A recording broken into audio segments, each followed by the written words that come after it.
fue poner un pie en aquella inmensa corraliza de losas hidráulicas. Fue sentir aquellas corrientes frías entre los viejos soportales de toscos ladrillos, cuando mi mente, procaz y viajera, recordó de algunas formas antiguos recuerdos de patios de vecinos, recuerdos intrínsecos de juventud, de esa lozanía que marca, dibuja e impregna en tu piel un sabor permanente. Aquel crisol colorista y antidiluviano permanecía aún vivo y latente en pleno siglo XXI. Era una hermosa banda sonora anárquica y cargada de contratiempos que representaban los sonidos de una vida, de toda una vida.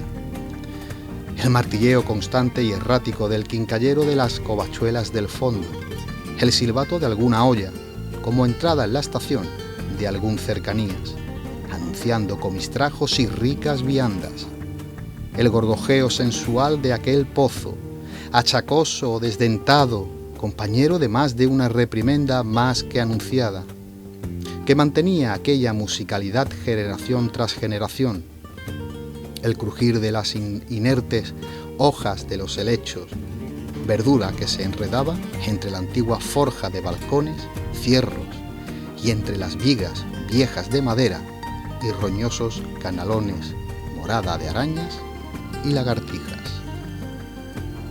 Y como notas de un piano, el oído fue adaptándose nuevamente a las sensaciones de aquella ventana al pasado, un pasado que se abría ante mí, y entre el silbar del viento del norte, que hacía estremecer antenas y chimeneas, un abanico imperfecto, silábico, coloquial, se entrelazaban entre la oquedad de la entreplanta y el patio en sí. Conversaciones diversas del día a día, el discutir político, deportivo o temporal de sobremesa. Y de buenas a primera, silencio, chocar de loza y cubiertos, el hipnótico murmullo de la televisión, levantado ya los manteles, espeso tabaco, café y copa de aguardiente anunciaban la pronta retirada a los quehaceres propios de la tarde. El crujir de los escalones, saludos, despedidas, algún portazo. Minutos más tarde, el silencio. Sí, un silencio que lo ocupaba nuevamente todo, realzando aún más la sonoridad propia de aquella colmena cargada de vida. A la salida contemplé absorto la vetusta portada. Aún guardaba sus señoriales formas pese al castigo del paso del tiempo. Tras aquel inmenso cerrojo, tras aquella profunda cerradura ya inútil, había vida. Una vida quizás añorada por muchos y soñada por otros.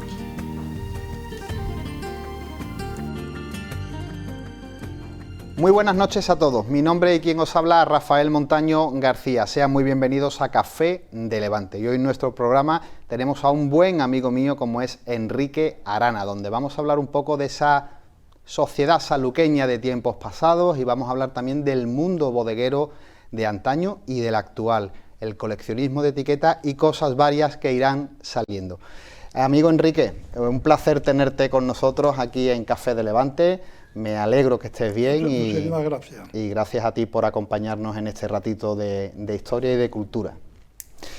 Enrique, la Asociación de Vecinos El Palomar acaban de inaugurar una nueva exposición, un año más, una nueva exposición de etiquetas, en este caso dedicada a los 280 aniversarios de la famosa y prestigiosa bodega Delgado Zuleta. Cuéntanos un poco, Enrique, por qué y cómo surge esta nueva exposición. Pues mira, la Asociación de Vecinos del Palomar, como acto cultural, todos los años hace una exposición de etiquetas. Un año lo dedicamos a la inauguración de la Plaza de Toros, otro año al descubrimiento de América, otro año a Bartolomé de las Casas, a la Huerta del Mundo. El año pasado la dedicamos al 450 aniversario de la fundación de la Hermandad del Nazareno. Y este año le hemos dedicado al cantonalismo. Pero como hoy se celebra también este año el 260 aniversario de la bodega Delgado Zuleta, que es la bodega más antigua del Marco de Jerez, pues claro, no queríamos perder esta ocasión. Claro. Y entonces hemos celebrado este año. Lo celebramos en cada año de una cosa, de un tema, porque si no se pondrían siempre las mismas etiquetas. Así los ponemos de distintos temas cada año y que entonces va cambiando la etiqueta en relación a la temática que se va a elaborar. Aparte es muy interesante porque, claro, aprovecháis todos los años para sacar una temática que tenga que ver, digamos, con el tiempo que corre en ese momento y le damos un contexto bastante interesante. Oye, hablaremos del coleccionismo de etiquetas de vino, que es un coleccionismo en auge, un coleccionismo donde hay personas mayores que llevan muchos años coleccionando, pero también ha entrado una nueva hornada, que vamos a hablar un poquito después. Pero es interesante hablar de esa bodega, Delgado Zuleta, 1744, una de las bodegas más vetustas, más antiguas, con más solera de nuestro marco de Jerez. Cuéntanos un poquito por encima esa historia de la bodega, Enrique. Mira, la bodega, lo que pasa cuando se mueven las cosas, cuando se mudan, te tiran muchos textos. Entonces la bodega en verdad no queda historias ninguna. La historia que me han presentado de 4 o 5 hojas con fotografías del edificio y de algunas etiquetas y algunos temas equivocados. Pero la bodega se funda en el 1744 por don Francisco Gil de Ledesma. Ya antes ya había comprado don Francisco algunas partidas de vino, pero en verdad la fundación es de esa fecha. ¿Por qué se llama Delgado Zuleta? Se llama Delgado Zuleta porque Cayetano Ñudi Say se casa el 10 de febrero de 1813 con doña María de los Dolores Gil de Ledesma. Después el hijo de este matrimonio, que es Cayetano Ñudi Gil de Ledesma, se casa con doña María de la Concepción María de la Concepción Díaz de la Concha y Lucy. Y el 9 de septiembre de 1871, la hija de este matrimonio, María Dolores Ñudi Díaz de la Concha, se casa con don José Delgado Zuleta. Por eso de ahí proviene el nombre de Delgado Zuleta. En el año 1934, por imperativo legal, se puso Sociedad Limitada. Y después, en 1954, por imperativo legal, se puso Sociedad Anónima. La verdad que hablamos de una bodega que tuvo sus cascos de bodega en la calle Carril de San Diego en su momento y que actualmente pues se encuentran en la carretera de Chipiona. Esta bodega tenía varios cañones de bodega en el pueblo. Tenía también cerca del Albaicín también. Y eso, lo que pasa también que había algunos cascos de bodega que no eran propiedad de las firmas, eran propiedad particular de accionistas de la bodega que lo tenían alquilado a la firma de Delgado Zuleta. Bueno, por la firma de Delgado Zuleta también estaba Benito Rodríguez Lacabe. Perdonen, no. Lo que ocurre, en 1978 se fusiona con Benito Rodríguez Lacabe. Claro, a eso Benito me refiero. Rodríguez Lacabe es otra historia. Benito no es un nombre particular, no es un nombre corriente como Antonio, José, Manuel o Juan, no, es un nombre de familia. Benito Rodríguez Lacabe era bisnieto de Benito Rodríguez Cabanzón. Rodríguez Cabanzón, que era natural de Mazandrero, provincia de Santander. Su hijo Enrique se casa el 28 de diciembre de 1815 con doña Manuela Roldán y Puente, porque este era Rodríguez y Puente, por visto eran primos también. Y este Enrique, le conozco yo 3 hijos. Uno, que es Tomás Rodríguez Roldán, que vivía en la calle Sevilla, número 2, que se casó con la María Terán, que vivía en la calle Sevilla, número 4. Los Terán eran muy ricos, y descendientes de los Terán Carrera. Paco Terán fue el que hizo la bodega La Arboledilla. Tenía otro hijo que era Enrique, que era soltero, que fue el que hizo la bodega que está enfrente del castillo, la bodega del castillo, que tenía cerca de 2.500 metros. Pero esto fue una ambición muy grande que no estaba a la altura de su capital y tuvo que recurrir a prestamistas usureros, y eso se comieron mucho dinero y al final fue Tomás, su hermano, el que tuvo que pagar a los prestamistas y devolver el resto del dinero a Enrique y quedarse con la bodega. Y el otro más hijo, que era Joaquín Rodríguez Roldán, que casó con doña Magdalena Lacabe.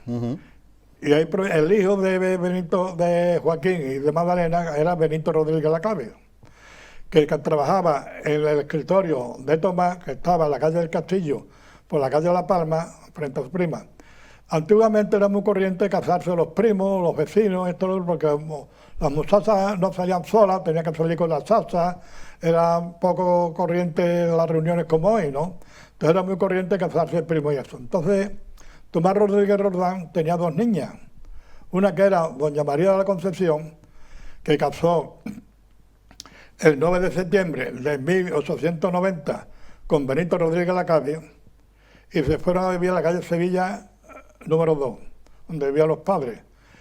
Y después Tomás compró la casa de la calle Caballero número 11, donde estuvo viviendo un tiempo José Bonaparte. Esta casa, que era muy grande, daba hasta la calle Montepiedad, que allí tenía una bodeguita que era donde estaba la Montillado Cubades, que era el mejor Montillado que hay en el Marco de Jerez. Y después, el 26 de diciembre de 1890, casó doña Caridad con Antonio Barbadillo Ambrosi. De ahí proviene el capital de Barbadillo, porque Antonio Barbadillo tenía menos dinero yo, que tengo 3 euros en el bolsillo. Y se fue a vivir a la calle Sevilla número 2, de Vía del Padre. Después allí crió a sus hijos. Y después, cuando murió su hijo, Rafael Barbadillo Rodríguez, que estaba casada con una de García de Velasco, se fue a vivir a la calle Ganado para estar cuidando de sus nietos. Después de Benito Rodríguez Lacabe, viene Benito Rodríguez Rodruejo, Benito Rodríguez Arizón, que... Sí, pues sigue las diferentes generaciones. Rodríguez Batate, que es más chico que conocemos hoy. Claro. Oye, Enrique, y yo te quería preguntar porque hoy día para mí sigue siendo de una excelencia industrial magnífica, ¿no? Ver negocios que se han fundado en el siglo XVIII, en el siglo XIX y que en pleno siglo XXI sigan funcionando, ¿no? Yo te preguntaría que ¿cómo crees tú que sobreviven esos negocios, ¿no?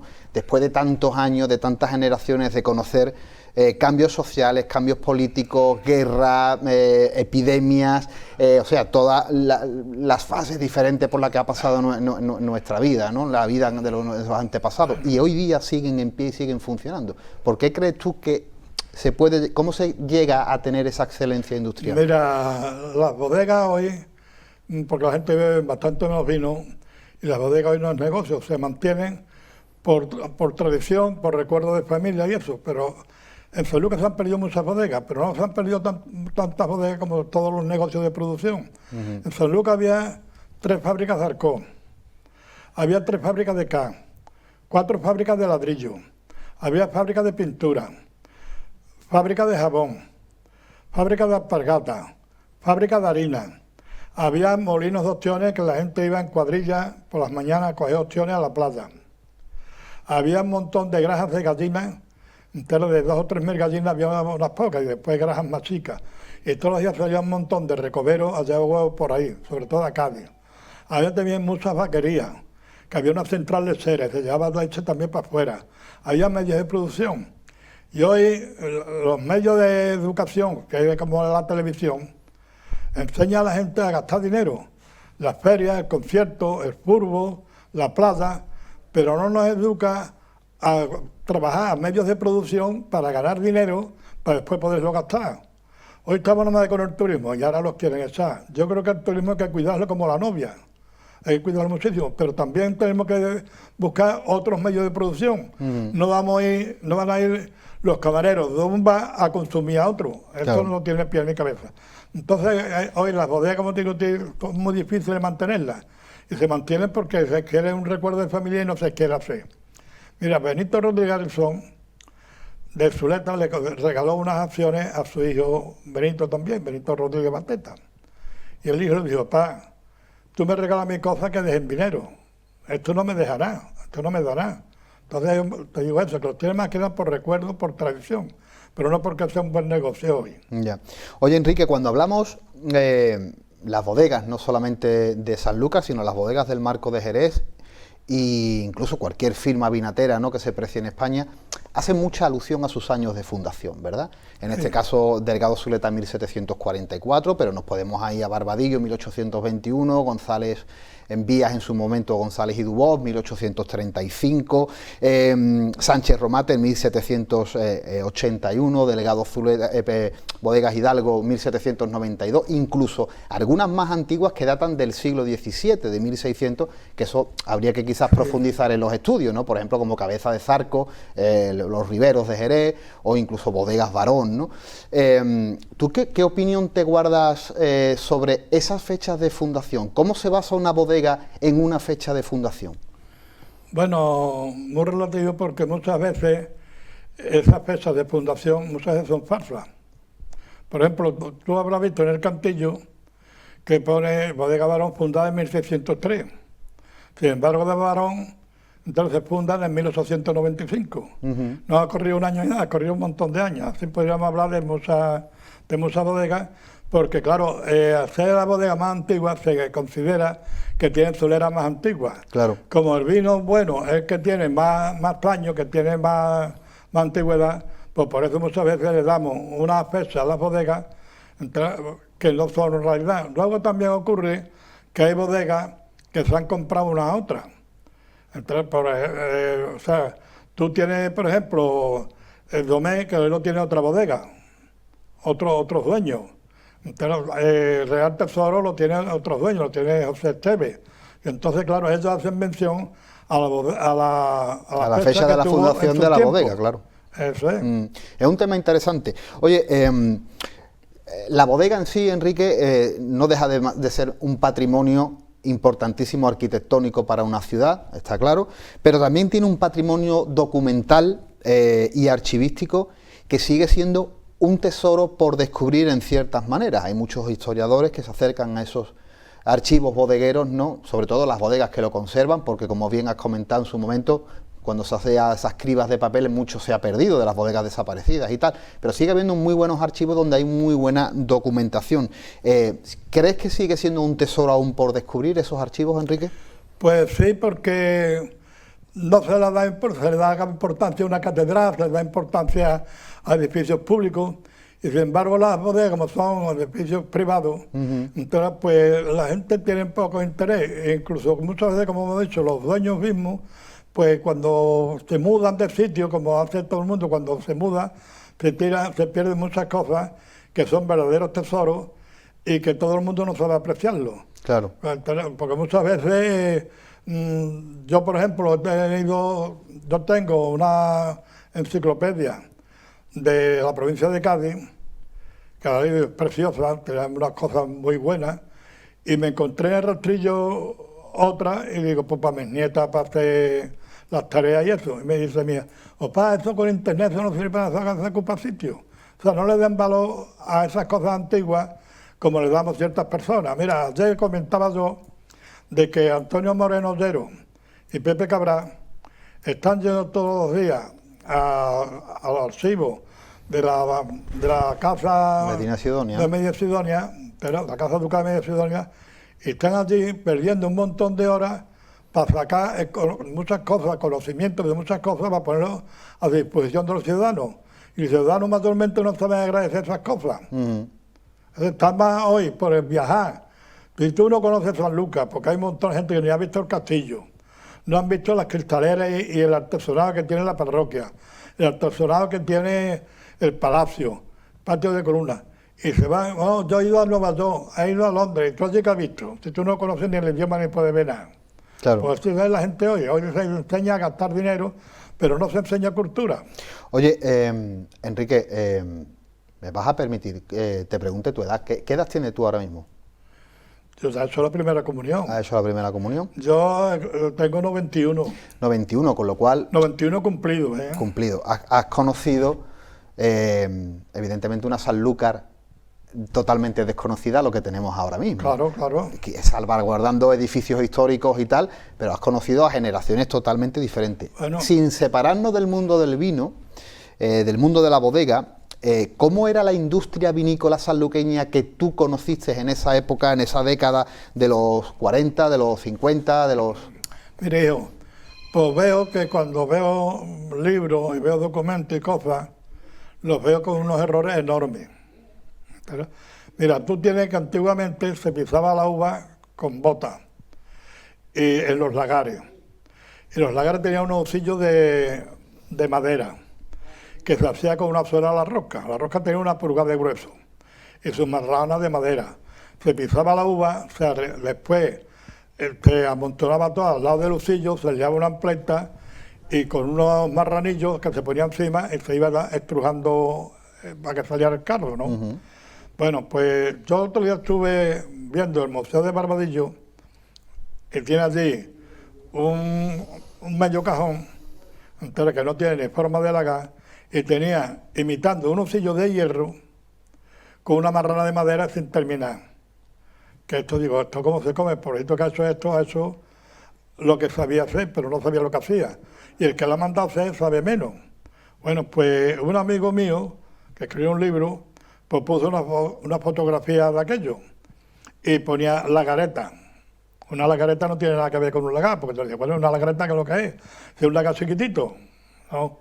La lagareta era antiguamente, cuando se pisaba la uva, se cernía brujo y se le quitaban los escobajos. Se echaba en unos capazos de esparto y en unas máquinas de prensa que tenía un cabeza abajo de 40 por 40 y otro cabeza arriba, mantenía por dos columnas y un husillo de hierro que iba apretando. Se ponía una placa de madera encima y se iba apretando y iba escurriendo. Y la lagareta estaba abajo, que tenía un resalte de 1 centímetro de grueso y una hondadura en medio en forma redonda por otro centímetro de hondo. Y salía el cardo por la piquera, que era lo que se llamaba el apretón. Bueno, pues eso hoy yo le pregunto a gente, directivos de bodegas, y no saben lo que es.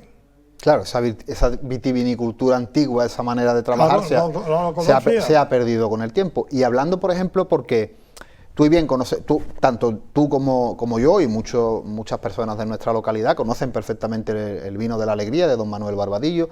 Hay una lista muy interesante que habla de unas 200 y pico de firmas bodegueras a principios del siglo XX, sobre 1903, donde vemos el resultado de las botas que cada uno tenía, las grandes bodegas como Carlos de Otao Larruchi, vinícola viuda de Eduardo Hidargo Berjano, bodegas Barbadillo, etcétera, hasta llegar a las más pequeñas. Cuando vemos ese cómputo de bodegueros, de pequeños almacenistas, de cosecheros, de fabricantes de aguardientes, de licorería, vemos que hay una gran cantidad, hay una importante industria vínica y licorera en Sanlúcar de Barrameda, que se ha perdido en 120 años. Sí, te voy a decir una cosa. A finales de 1868, a partir del 66, hubo una ruina muy grande en España. Empezando porque cayó en Londres, empezó la crisis que se produjo por la caída de las materias primas y el elevado precio del algodón americano por culpa de la guerra de secesión. Pero sin embargo las bodegas tuvieron buena racha. Entonces, en el 68 el Marco de Jerez exportó en 6 meses 761.000 arrobas de vino, más de 26.000 botas. Más que nada en Inglaterra, que fue la que puso la botella de 75 centímetros, que después te lo explico, ¿no? Y porque tuvimos muy buena racha, porque se perdió todas las viñas de Francia, la arrasó la filocera. Sí, la filocera después entraría, pero todo eso. Hundió primero el negocio. Ocupamos el sitio que daban las viñas. Pero aparte del primero del siglo, como tú me estás diciendo, viene la filocera a Sanlúcar, a España, y se pierden todas las albarizas.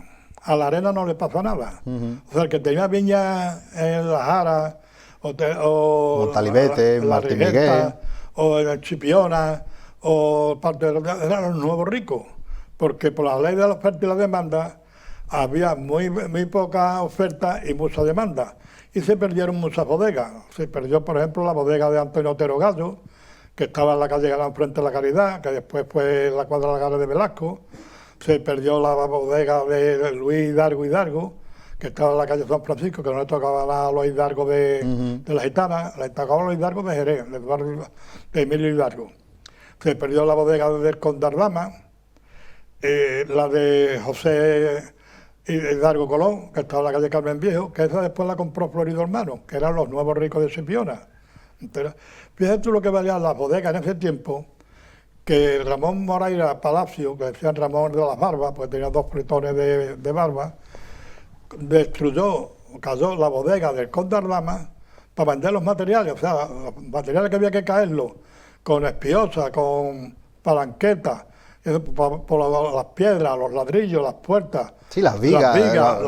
Valían más, a pesar que eran viejas, más que el edificio hecho. Fíjate. Entonces, o sea, se perdieron muchísimas bodegas. Sí, hombre, se perdió, recordamos las bodegas de Diego Gallego y compañía, ¿no? Eso es, de Pacheco, de los hermanos Francisco Pacheco, de Rafael Terán. Eso es, todas las bodegas se fueron perdiendo, ¿no? Sí, correcto. Se perdieron muchísimas bodegas.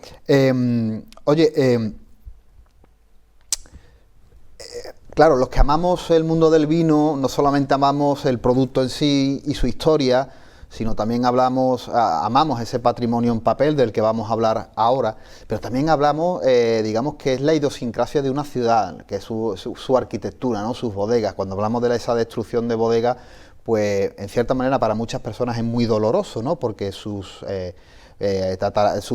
bisabuelos conocieron esas calles con esas bodegas, sus abuelos igual, sus padres, ellos la habían conocido, y de buena primera desaparece un casco de bodega histórico, esas bodegas catedrales tan bonitas, ¿no? Que hemos tenido por Jerez, por el puerto, que tenemos y que seguimos teniendo por nuestra comarca. ¿Qué importancia, Enrique, cree que guarda salvaguardar, nunca mejor dicho, el patrimonio arquitectónico, no solamente de las bodegas, sino incluso de los campos de viña y las casas de viña, salvaguardarlo todo eso? Bueno, te voy a decir una cosa, cuando se hizo el plan de la ordenación urbana de San Lucas, pues yo le hice una sugerencia que me la aceptaron, que era que ciertas bodegas, que como tú dices, la cosa riquísima, pero eso no, porque se consideran como patrimonio cultural, ¿no? Y me lo aceptaron eso, y me aceptaron también la Cruz de Mayo, que también tiene su historia, ¿verdad? La Cruz de Mayo, que decían también la Cruz de los Carreteros, así, porque allí todos los que vivían por allí casi todos eran carreteros.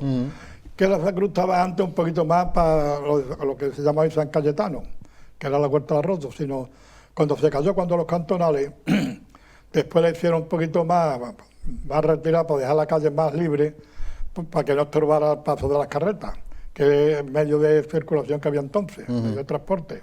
¿Y del tema de las bodegas, qué me cuentas? Pues también me lo aceptaron, eso, que hay una serie de patrimonios ahí que mucha gente no le dan valor, lo que quieren nada más que caerlo para hacer piso, y cuando se pierdan esas bodegas, eso no lo vemos más en toda la vida. Además se pierde la identidad de una ciudad, ¿verdad? Claro. Mira, ayer estuve hablando de la manzanilla no se da más que en San Lucas. ¿Por qué? Porque no lo sabe nadie tampoco, pero se da más que en San Lucas. Tú tienes, por ejemplo, el puerto de Santa María, tienes playa, como nosotros, tienes río como nosotros. Nosotros tenemos el río Grande, ellos tienen el río Lete. Tú tienes Chiclana, tienes también playa, tienes río. En ninguno de esos sitios se produce manzanilla. ¿Por qué? Pues no se sabe.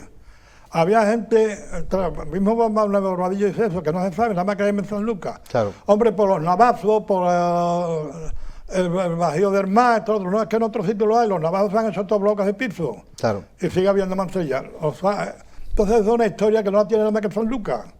Es un patrimonio de San Lucas exclusivamente y eso no lo podemos perder, Rafael. Sí, no, tienes toda la razón. Tienes toda la razón. O sea, el misterio que tiene San Lucas para sus vinos, y con esto no decimos que otras ciudades no tengan, porque pues, Jerez tiene otras clases de vinos también muy buenos. Jerez tiene unos vinos exquisitos, no y el puerto igual, y Chiclana también, que no tienen manzanilla. Claro que sí. Bueno, Enrique, vamos a pasar unos momentos a publicidad y arrancamos con el mundo del coleccionismo de etiquetas, ¿vale? Amigos de Café de Levante, volvemos tras unos anuncios publicitarios.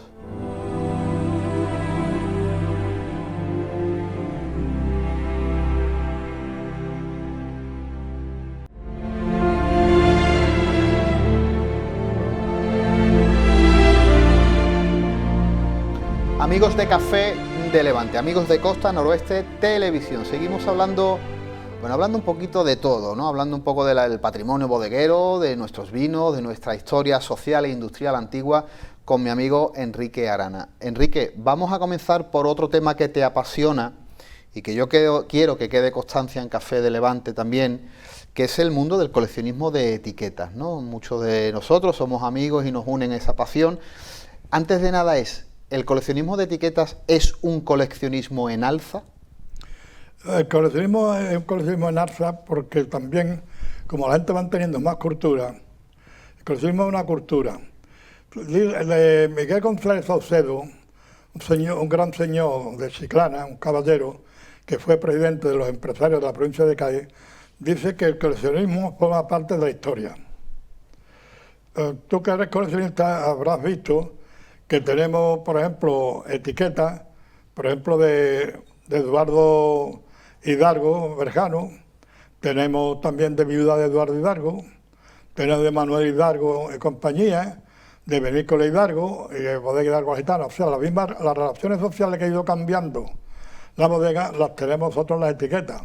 Tenemos también etiquetas de muchas bodegas que han desaparecido, que las conocemos por las etiquetas, como Antonio Otero Gallo, Cayetano Ñudi, Lagares, muchísimas, Paseco, muchísimas bodegas que existieron y que hoy ya no existen, y las conocemos porque cuando miramos la etiqueta, pues mira, pues esto dónde estaba, esto donde no estaba, entonces miramos esto.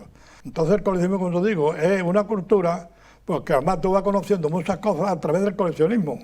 Y lo mismo que hablamos del coleccionismo de etiquetas, podemos decir de monedas, de sellos, de todas las cosas. Tenemos, por ejemplo, etiquetas que tienen el escudo de Alfonso XIII, el escudo real. Después tenemos etiquetas con el escudo de la República y etiquetas con el escudo del Águila de San Juan, Franco, y después los logotipos de la bodega. O sea, hemos visto a través de las etiquetas cómo va pasando el tiempo y cómo va pasando la cultura y las políticas de los tiempos. Oye, Enrique, ¿y tú cómo comienzas en este mundillo? ¿Y cómo empiezo ya a coleccionar? Pues mira, pues muy sencillo. Por un señor que vivía en la calle Santa María, que estaba casada con la hija de Paquito Rodríguez, que trabajaba en Casa Barón. Y entonces a Menuito nos dio etiquetas a ella y a mí.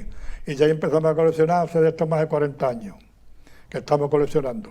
Oye, y evidentemente tú tienes una colección muy bonita, muy interesante. Como la tuya y como de muchos otros compañeros. ¿Qué piezas son las que más te agradan, las que más te emocionan, las que más te hacen seguir coleccionando? ¿Qué temática, qué tipo de etiquetas? ¿Cuáles son realmente las que tú buscas y las que más cariño le puedes tener? Hombre, mira, las etiquetas, pues hay de muchas bodegas, hay etiquetas bonitas, que hay muchas que no tienen valor. Yo tengo, por ejemplo, 8 etiquetas de Florido Hermano de mujeres, que eso para mí es lo que más me gusta de todo. La joya de la corona, ¿no? ¿Qué? La joya de la corona. La joya de la corona. Después tengo 8 de toro, que de las 8 de toro tengo 6 repetidas. Y el otro día me pusieron 1.200 euros por ella, por las 6 etiquetas. Y yo les dije que no. Dice, entonces, ¿tú cuántos quieres? Digo, no, yo es que no la vendo. Porque se me estropea una etiqueta de y yo eso no lo encuentro por ningún lado. Entonces yo prefiero tener las etiquetas que el dinero me lo puedo gastar. Hay quien dice, bueno, es que te va a morir, te van a tirar las etiquetas. Bueno, me van a tirar cuando yo me muera, si me tiran por todas las rondas, yo no voy a protestar. Claro. Entonces te tiran las etiquetas, menos, pues, ¿no? Tú ya las has disfrutado, ¿no? Ahora, mientras que yo viva, yo las disfruto. Claro. Oye, Enrique, y para el que nos escuche desde fuera y no entienda muy bien este coleccionismo y por qué atrae a mucha gente, no solamente de nuestra provincia, sino de toda España y sobre todo también fuera de España, en Alemania, Italia, Francia, hay muy buenos coleccionistas también. ¿Cómo es el organigrama de un coleccionista? ¿Cómo funciona? ¿Cómo se accede a él? ¿Cómo se puede rescatar esas piezas y empezar a formar una colección para poder entender esa historia de la etiqueta, y no solamente de la etiqueta, sino incluso la historia social e industrial de tu ciudad, ¿no? Sí, hay billetes, hay monedas, hay sellos, hay muchas clases de cosas que se coleccionan, bolígrafos, cajas de cerillos, hay muchas cosas. Mira, lo primero que hay que tener es vocación para eso.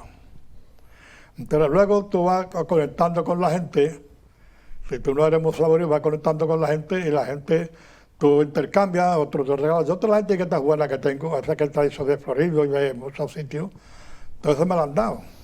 Mira, yo tengo una etiqueta de quitapena, hay grandes y más pequeñas, que son grandes las dos, vamos.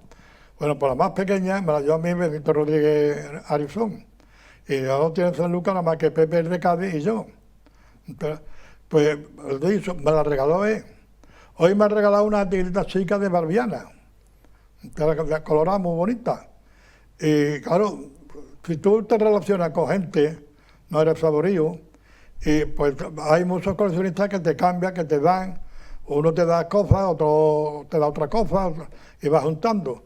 Hay etiquetas, por ejemplo, las etiquetas buenas no se pueden comprar, te las tienen que dar. La etiqueta buena era la etiqueta que mi padre o mi abuelo trabajaba en la bodega tal, y que era bonita, y la metió en un libro para eso. Y eso son las etiquetas buenas, etiquetas Claro. que no hay muchas. Tú tienes, por ejemplo, etiquetas muy bonitas, muy antiguas, por ejemplo, de Valdespino, las mujeres que son muy bonitas, pero como hay muchas, por la ley de la oferta y la demanda, no tiene gran valor. Claro. Oye, Enrique, y aparcando el tema del coleccionismo, al que ya nos has dejado tu pincelada, vamos a irnos un poquito atrás en el tiempo. A mí me gustaría saber, Enrique, cómo era la vida de un joven sanluqueño en esa España de la posguerra, en esa España de los años 40, 50. ¿A ti qué te recuerdos te vienen a la cabeza? ¿Qué olores? ¿Qué situaciones? Ábrenos ese álbum fotográfico de la memoria. Hombre, entonces no había tanta pobreza como ahora, todo el mundo éramos iguales, todo el mundo pasaba hambre. Mira, yo estaba una vez jugando con mi hermana, que es la única de mi familia que vive, mis hermanos. Estábamos jugando el Porsche de la parroquia de la O. Y se cayó una mujer allí en el Porsche de hambre. Y todos los chiquillos allí todo como un coro, como si fuera que hay una feria. Al dar se cayó otra en la esquina que está enfrente de la puerta del ayuntamiento, que era el pasaje de Domingo, una marcha que decía que era de Domingo Lancero. Se cayó otra, todos los chiquillos corriendo para allá. Y al nada otra, donde está el gallego, que era puesto Isabel, en menos de una hora, 3 mujeres al suelo de hambre. Porque las mujeres lo que pasaban peor, los hombres, que son una pena muy gorda, entonces pues, había que alimentarlos algo. Los niños, que no entendían de lo que había, si mamá tengo hambre, pues las madres le daban a los niños lo que podía, y ellas eran las que lo pasaban peor. Entonces aquello fue un desastre. El año 40 quedó en la historia. Muchos de ustedes habéis pasado necesidad como todos los pobres, pero no, lo que fue el año 40 No, hombre, claro, nosotros fue no... una cosa exagerada, ¿no? Exactamente. Eso es. ¿Cómo recuerdas esa Sanlúcar, Enrique? Ya no solamente la vida social, ¿no?, de esa pobreza que podía estar intrínseca, sino cómo era esa vida laboral, esa vida... ¿Cómo se meneaba la Sanlúcar de aquellos años? Todo era manual.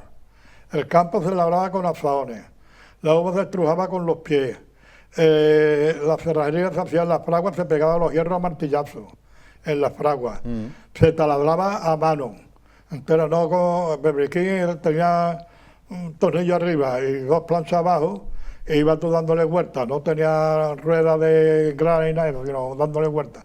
Y para taladrar un aro de 12 agujeros, pues eran 2 hombres todos los días. Claro. Todo era manual. Las carretas, para llevar 2 botas Jerez, echaban 2 días.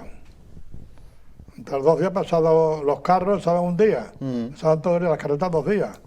Entonces se araba con bueyes, con vacas, y todo era muy manual. Aunque ya existía la gasolina, el año 40 es que no había gasolina tampoco, toda la gasolina iba para la guerra. Valía 1 litro de gasolina de racionamiento, la gasolina estaba racionada 2 pesetas, y de traspelo valía 2 duros. Pero entonces aquellos fueron momentos muy difíciles. Y te voy a decir una cosa, la gente que estaba en las cárceles la pasaron muy malamente. Primeramente porque como había poca comida, pues el director de la cárcel, sin querer, por muy honrado que sea, procuraba quitar algo para sus hijos.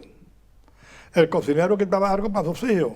El que lo transportaba quitaba algo para sus hijos, que no era... o sea, porque los hijos es lo que más se quiere. Era necesidad, ¿no? Cada uno agudizaba... Lo pasaba muy malamente. Pero los que más malamente lo pasaron fueron las madres que tenían los hijos, los maridos presos, o se habían quedado viudas, que en aquellos tiempos cualquiera tenía 7, 8, 10 hijos. Entonces, las mujeres trabajando, si trabajaban a Cardá, a Córdoba, ganaban la mitad que los hombres. Entonces, para mantener esos hijos, yo creo que eran las que se merecían una medalla de oro más grande que la catedral. Las grandes sufridoras de la historia de la humanidad siempre han sido las madres, ¿verdad? Las madres de aquellos, pero vamos, las madres de aquellos tiempos, siempre han sido sufridoras. Las madres de aquellos tiempos para mí fue lo más grande que se ha conocido. Claro.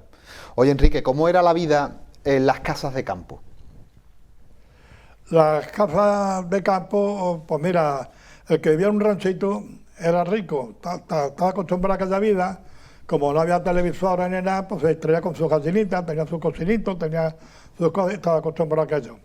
Y los que iban a dormir fuera, antiguamente, cuando se iba a había casas de campo para dormir fuera, cerca al pueblo, porque la gente trabajaban de sol a sol. Entonces se juntaban todos en el filato, que era unas casitas que había con un consumista, y pagaba impuestos, todo lo que entraba tenía que pagar impuestos. Entonces la gente se concentraba ahí a la hora de salir el sol. Salían para el campo y cuando terminaba la pelada procuraban terminar un poquito antes para cuando se ponía el sol estar también en el filato. Entonces si el campo tenía, por ejemplo, 3/4 horas de camino, por 3 kilómetros, son 3/4 de hora, por 3 kilómetros para allá y 3 kilómetros para acá eran 6, era hora y media que se perdía de trabajo. Entonces dormían fuera porque la comida se la desquitaban del sueldo. Claro. Entonces era así también, había mucho a dormir fuera.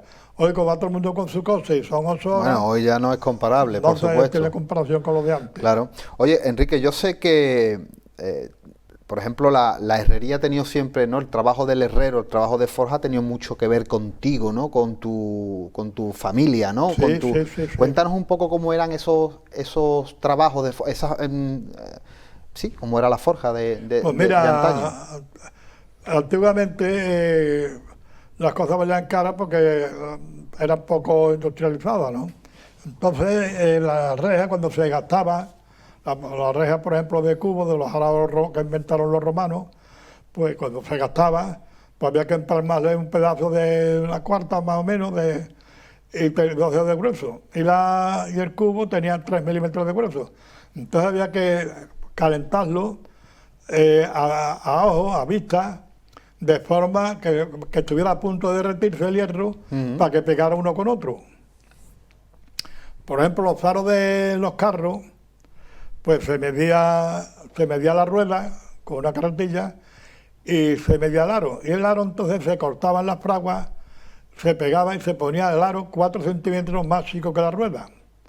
Entonces el aro se ponía 2, 3 o 4 aros según los que había, se le ponía una pedrita abajo y se le arrimaba leña alrededor. Y se iba poniendo, hasta que iba quemándose, se le iba poniendo leña, que se ponían todos estos brazos a mano. Y como el aro se calentaba, dilataba, entraba en la rueda bien, se le echaba agua y cuando enfriaba, como tenía 4 centímetros menos, quedaba apretado. Esa era la forma que se hacían las cosas. Había gente que se dedicaba con su especialidad, ¿no? Por ejemplo, Rincones cogía los flejes viejos, podridos, que ya no sirvían para nada porque los flejes se empalmaban unos con otros con remache.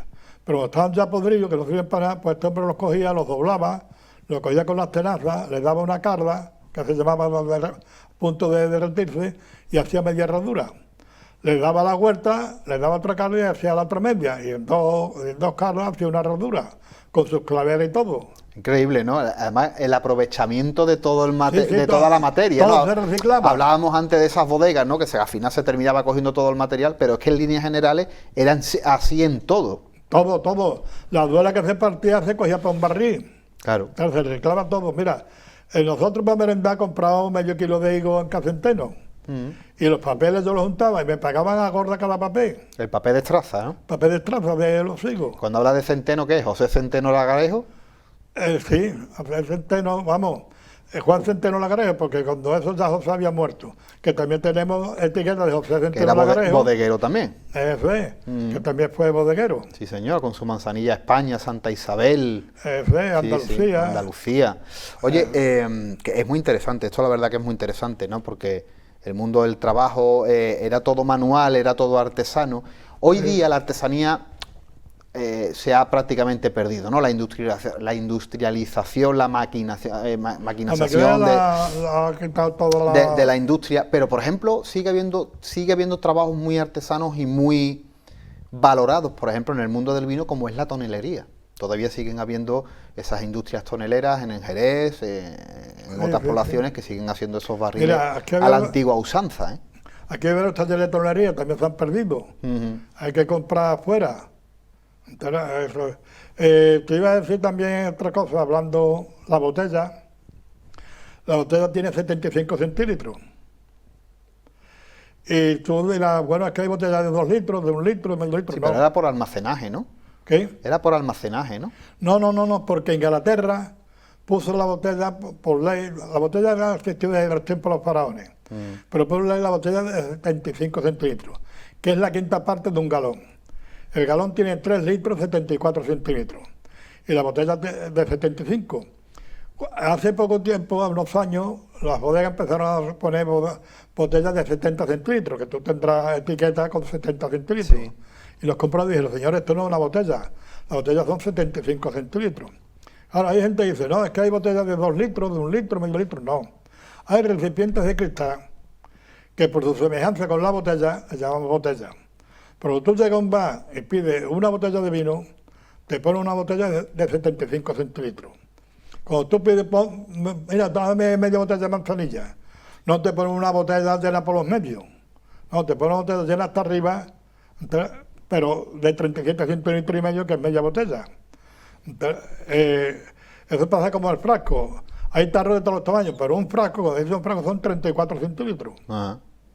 Oye, Enrique, hemos hablado del campo, ¿no? Del trabajo de sol a sol en la viña, ¿no? O en otras ramas de la agricultura. ¿Cómo ves tú actualmente la agricultura, tal como se plantea? O sea, las nuevas generaciones, esta vida moderna tan tecnológica que estamos viviendo y que nuestras generaciones están viviendo y que mis hijas, por ejemplo, la van a conocer aún con más fuerza y con más solidificada. Actualmente los trabajos de artesanía casi perdidos y la agricultura ¿en qué estado se encuentra? La agricultura muy mala, porque hay una competencia muy grande. Vienen productos de otros pueblos que tienen sueldo más chico que los nuestros y menos derechos sociales que nosotros, y hacen una competencia enorme, como pasa con Marruecos, con Argelia, con Argentina, con México, producen mucho más. Estamos en un periodo de modernización, no es que esté moderno. Mira, yo vi una vez en el televisor un señor tractorando en Ucrania y tractoraba desde su casa. Y el tractor iba teledirigido, iba tractorando solo. A eso se está llegando. Tú tienes antiguamente por la trilla, mi abuelo compraba bestias en la Feria de la Manzanilla para trillar y después la vendía en la Feria de San Miguel. Bueno, pues hoy la trilla va un señor con un moto de eso y se quitan 30 o 40 lanzas en el día. Y antes, nada más que para cegarlo, se llevan 3 o 4 personas para cegar una lanzada. Claro, una cuadrilla de hombres. Y después había que molestarlo, había que cargarlo, había que trillarlo. Es enorme, el ranto es enorme. Claro. Pero que lo que nosotros conocemos hoy, cuando pase 20 años, no se conoce lo de hoy. El mundo va avanzando de una forma muy avanzada, muy ligero. Exactamente. Y bueno, ya con más de 90 años, ya has hecho la comunión. Ya yo voy a conocer pocas cosas. Bueno, oye, yo te digo una cosa, yo firmaría ahora mismo tener la capacidad, ¿no? de guardar y de almacenar toda esa información que tú tienes con 90 años, ¿eh? Sobre todo con el estrés diario que vivimos todos nosotros, ¿eh? Oye, Enrique, hablando exactamente, ¿no? De la edad, del tiempo, de cómo pasa esto tan rápido, tú que has conocido tantas generaciones y que te has relacionado con diferentes generaciones, personas también de tu edad, pero también hasta gente como yo, incluso más jóvenes, con el que sigues manteniendo conversaciones todos los días. ¿Cómo has vivido tú ese cambio generacional? ¿Cómo te has ido adaptando? ¿Cómo te has ido amoldando? ¿Cómo lo ves? Pues porque hay que adaptarse, si no, como dice, o te adaptas o mueres, ¿no? Por necesidad, ¿no? Eso es, tú te vas adaptando y vas viendo los pasos de una cosa y los adelantos de otra, Claro. como te ha dicho, lo que ha adelantado la tecnología, y sin embargo las personas pues andan mucho más despacio, ¿no? Tú vas por la acera y le dejas la acera a un señor o una señora y le das las buenas tardes y ni te contesta. Claro. Esa es la cosa que tenemos hoy. Hoy tenemos, por ejemplo, la educación, que todos quieren basar en tecnología, y muchas veces, pues, mira, te voy a contar lo que me pasó una vez no voy a mentar el santo, me mandó mi chiquillo a pagar una factura. Y digo, mire usted, ¿puede usted darme las copias? Sí, tómalo usted. Me da las copias y cuando veo la primera, veo la segunda, veo que era igual. Digo, bueno, pues las que sean iguales las multiplico. Y resulta que las 10 eran iguales, era una cosa de familia, eran las 10 iguales. Pues le agrego un 0 y yo también usted tanto. Y la muchacha que estaba dando al ordenador, para sumarla con el ordenador, dice, uy, ¿qué cabeza tiene usted? Hombre, para darle un 0 no hay que tener tanta cabeza. Lo que es, como te digo, tío, que nos estamos acostumbrando nada más que al ordenador, al móvil, estas las cosas, y no pensamos, no guardamos esa memoria. No retenemos la información. Pero ya no solamente eso, sino en el sentido de que, hablando antes, por ejemplo, de los artesanos, ¿no? Pero ya no solamente de los artesanos, sino gente que sepan hacer cosas con las manos, ya no solo artesanía, sino arreglar cualquier cosa, meterle, antes había gente que le metía mano a la electricidad, a la fontanería, y hoy día también, ¿no? A la albañilería, que es capaz de mantener un huerto, de tal, de hacer 1000 cosas diferentes. Va a haber una nueva generación que va a necesitar que haya otra gente por detrás que hagan esas cosas, porque ellos nada más que van a entender de tecnología. Mira, una de las cosas que pasa ahí, Rafael, es que la gente hoy no piensa. No, mira, te voy a decir una cosa. Me regalaron un libro magnífico, magnífico. Y en el libro te decía que el corsario Draki, cuando saqueó Cádiz, se llevó 3.000 botas de vino. 3.000 botas de vino en tercera es más de 1 kilómetro. Era un barco que tiene 40 o 50 metros y llevaría otras cosas, ¿no? En Cádiz que no había, la más había una viñita chica. Bueno, pues el otro día tuve en una conferencia una filóloga, una persona muy culta, y me vuelvo a repetir esto de que Draki se llevó 3.000 botas de vino. Digo, todo leído, leyendo las cosas. Digo, esta mujer no se ha dado cuenta que eso es imposible, es que no piensan las cosas, sino las van tomando como de carretilla, lo que dice el ordenador, lo que dice el otro. Mira, me contaba el otro día Benito Arizón de que su mujer dio una conferencia y cometió un error. Lo que se equivocó, lo publicaron en el periódico y publicaron el error. Y después otras personas han salido también publicando el error que hizo ella. Claro, eso suele pasar. Van copiando uno de otro sin mirar las cosas. Suele pasar con la historia, ¿eh? Suele pasar cuando la fuente, bueno, hay algún tipo de error y se va copiando, ¿no? Eso suele pasar, por ejemplo, con Gastelu, ¿no? Los famosos libros de Velázquez Gastelu, y se han ido copiando la historia de Sanlúcar de aquello sin quizás ver que había cosas que podía haber estado erróneas, ¿no? Pero eso ha pasado con todo, con toda la temática. Hay muchas cosas erróneas. Oye, Enrique, antes de terminar, si tú volvieses a nacer, ¿volverías a acercarte al mundo del vino, del coleccionismo, de todo esto? Sí, porque mira, primeramente es una cosa que te distrae, una cosa que te da cultura, y una cosa, como te he dicho, aparte de la cultura, pues es una alcancía, y si tú ahora mismo, yo todavía me muevo un poco, pero el día que yo no pueda moverme, que no pueda andar, como yo veo muchos compañeros con un tacatá y eso, pues mira, yo cojo mis etiquetas, me estrello con ellas, escribo a otros compañeros me mandan. Sí, y manteniendo tu hobby desde tu casa. Claro. Puedo hacerlo en mi casa. Claro. Oye, Enrique, ha sido un verdadero placer. Además, yo tenía muchas ganas de que estuvieses aquí conmigo y que quedara para la posteridad esta conversación. Hombre, a mí me da mucha alegría ver a mi amigo Rafael, que es un gran coleccionista, uno de los mejores coleccionistas de Sanlúcar, y tiene unas piezas maravillosas, y yo... Es mi envidia, porque envidia las cosas que él tiene. Es recíproco, ¿eh? Tiene cosas muy buenas, ¿entera? Oye, Enrique, ha sido un verdadero placer tenerte con nosotros aquí y por mí, pues bueno, el día de mañana volveremos a charlar de otras cositas. Si quieres otro día, pues venimos aquí. Muy bien. Amigos de Café de Levante, nosotros volvemos para la semana que viene con nuevos invitados y nuevos temas sobre nuestra mesa. Por mi parte, desearos a todos muy buenas noches y un saludo de este que os habla, un tal Montaña.